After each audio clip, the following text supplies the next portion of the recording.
राजीव गांधी के दो दोस्त थे। एक तो इलाहाबाद वाला बचपन का दोस्त था। दूसरा दोस्त टेक्नोक्रेट था जो प्रोफेशनल के तौर पर उनसे मिला। बचपन के दोस्त को आप जानते हैं, उसने कुछ दिन गुजरात में भी गुजारे, तो मैं उसकी बात नहीं करूंगी। लेकिन ये गंगा किनारे वाला दोस्त एक ऐसे शख्स के साथ खड़ा हुआ जिससे लड़ना राजीव के बेटे को था। ये लड़ाई लोकतंत्र और संविधान बचाने की है, नफरत के बाजार में मोहब्बत की दुकान खोलने की है। आप देख रहे हैं एक्सप्लेनर, मैं हूं शिखा यादव। राजीव गांधी को जो शख्स प्रोफेशनल के तौर पर मिला था, उसने राजीव के साथ अपनी दोस्ती को ऐसे निभाया कि उसकी मिसालें दी जाती हैं। प्रोफेशनल तौर पर शुरू हुई दोस्ती ने सूचना क्रांति कर दी, टेलीकम्युनिकेशन का चेहरा ही बदल दिया।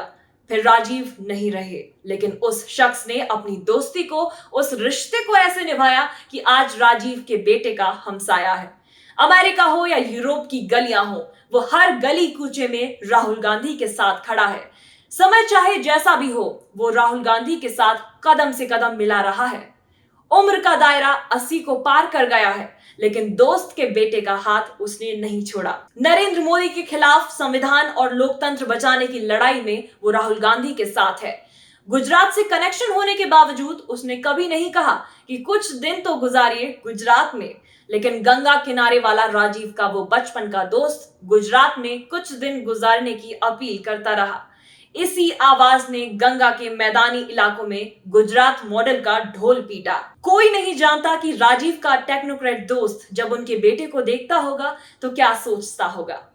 आउटलुक में लिखे अपने लेख में उन्होंने लिखा है कि अगर राजीव को असमय काल ने नहीं छीना होता तो आज की तारीख में हिंदुस्तान चीन की गर्दन पर चढ़ा होता। आज राजीव का बेटा जब यूरोप और अमेरिका को डेमोक्रेटिक फ्रेमवर्क में मैन्युफैक्चरिंग और सप्लाई चेन को डेवलप करने का फलसफा दे रहा है, तो फिर राजीव याद आते हैं। राजीव के उस टेक्नोक्रेट दोस्त के नाम सैकड़ों पेटेंट हैं।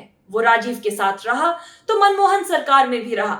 एक इंटरव्यू में उसने कहा था कि बच्चे कहते हैं कि पापा बहुत हो गया, रिलैक्स करिए, ये पॉलिटिक्स के चक्कर में कहां बिजी रहते हैं आप।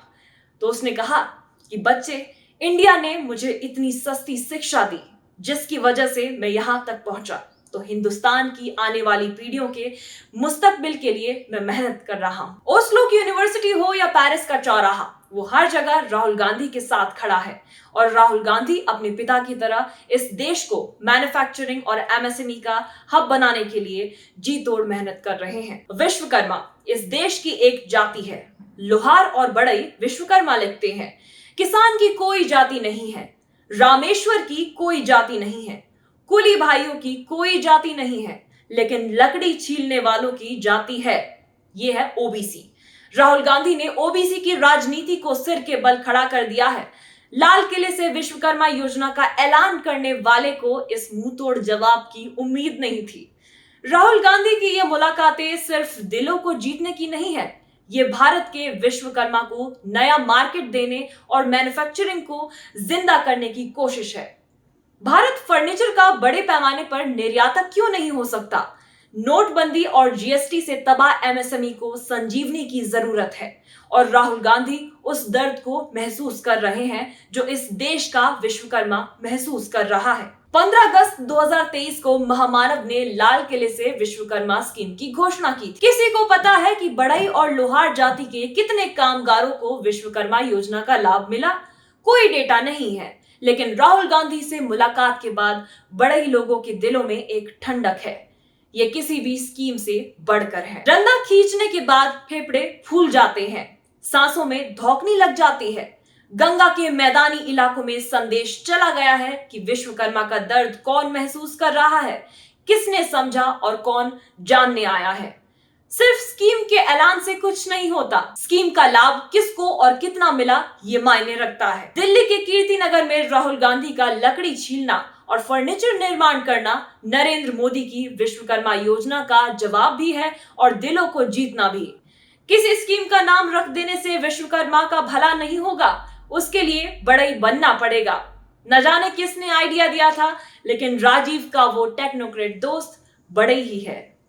वक्त 2012 का था, यूपी में चुनाव होने थे, प्रेस कॉन्फ्रेंस बुलाई गई थी, कांग्रेस का घोषणा पत्र जारी हुआ और सैम पित्रोदा ने एक से ज्यादा बार कहा, मैं बड़ई हूं और कांग्रेस के राज में मिली शिक्षा से यहां तक पहुंचा हूं। रंदा खींचते बड़ई राहुल गांधी को देख आज सैम पित्रोदा भी मुस्कुरा रहे हैं। इस देश को ऐसी ही लीडरशिप चाहिए कि सात समंदर पार बैठे लोगों को मोहब्बत का फलसफा भी समझाए और कीर्तिनगर में रंदा भी चला ले। ओबीसी की एक जाति टैकल कर ली गई है।